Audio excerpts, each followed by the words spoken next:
मैं नहीं जानता हूं कि उनको एडवाइस कौन करता है या किसके कहने पर ऐसी बातें बोली जाती हैं, लेकिन आज से पहले भी अशोक गहलोत जी ने बहुत सारी बातें मेरे बारे में बोली।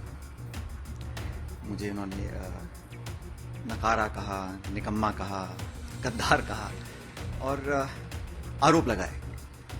मैं समझता हूं कि इस प्रकार के बिल्कुल झूठे और बेबुनियाद आरोप लगाने की आज जरूरत नहीं है। आज जरूरत इस बात की है कि हम कैसे कांग्रेस पार्टी को मजबूत करें। मैं निवेदन करना चाहता हूं माननीय अशोक गहलोत जी से कि बड़ा दिल दिखाते हुए कुर्सी छोड़ दें, त्यागपत्र दे दें। ध्यान से सुन लीजिए अशोक गहलोत जी, आचार्य जी की ये सलाह आप ही की पार्टी के हैं और तकरीबन आपके ही हमउम्र नेता हैं। आपको सलाह दे रहे हैं कि बड़ा दिल दिखाइए और कुर्सी छोड़कर सम्मान के साथ चले जाइए। आचार्य प्रमोद कृष्णम ने एक बार फिर से सचिन पायलट के लिए आवाज उठा दी है। सचिन पायलट पर गहलोत जी के बयानों को पायलट का नहीं बल्कि आला कमान का विरोध बता दिया है। आचार्य प्रमोद कृष्णम गहलोत जी से अब पूछ रहे हैं कि अगर वो वाकई में कांग्रेस पार्टी को मजबूत करना चाहते हैं तो फिर ऐसी बातें करके दूसरों के बहकावे में आकर राहुल गांधी की भारत जोड़ो यात्रा में पलीता लगाने का काम क्यों कर रहे हैं। अशोक गहलोत जी का बयान सचिन पायलट के खिलाफ नहीं है, कांग्रेस लीडरशिप के खिलाफ है, कांग्रेस नेतृत्व के खिलाफ है, आदरणीय राहुल गांधी और प्रियंका गांधी जी के खिलाफ है।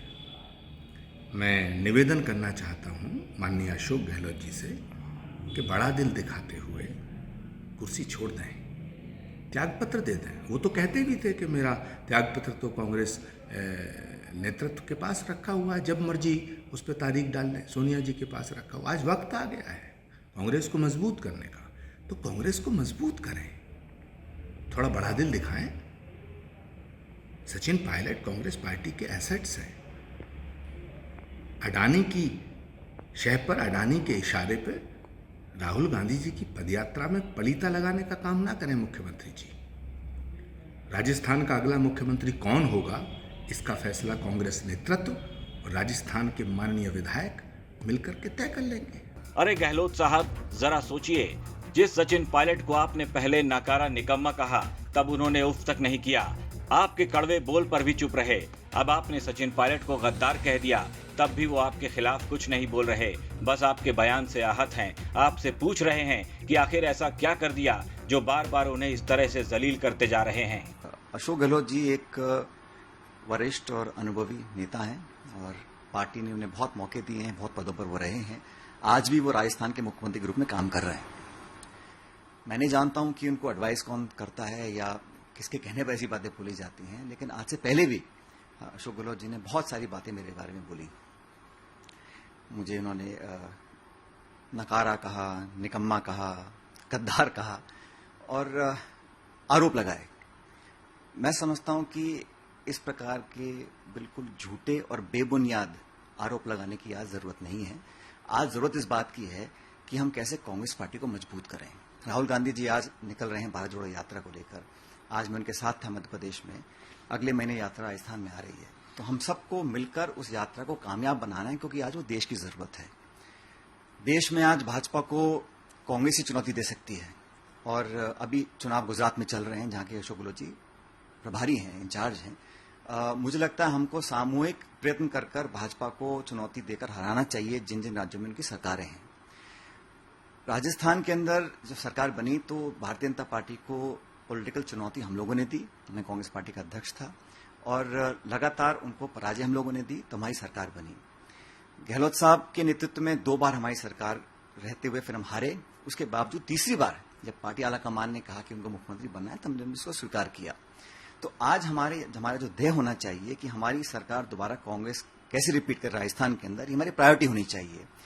आज के समय पर एक वरिष्ठ अनुभवी व्यक्ति इस प्रकार की बातें बोले, मैं समझता हूं बड़ा अनुचित है, उनको शोभा नहीं देता। और अशोक गहलोत ने एक इंटरव्यू में सचिन पायलट पर कई गंभीर आरोप लगाए थे। उन्होंने तो सचिन पायलट को गद्दार तक कह दिया। कहने लगे कि सचिन पायलट तो कभी राजस्थान के सीएम बन ही नहीं सकते।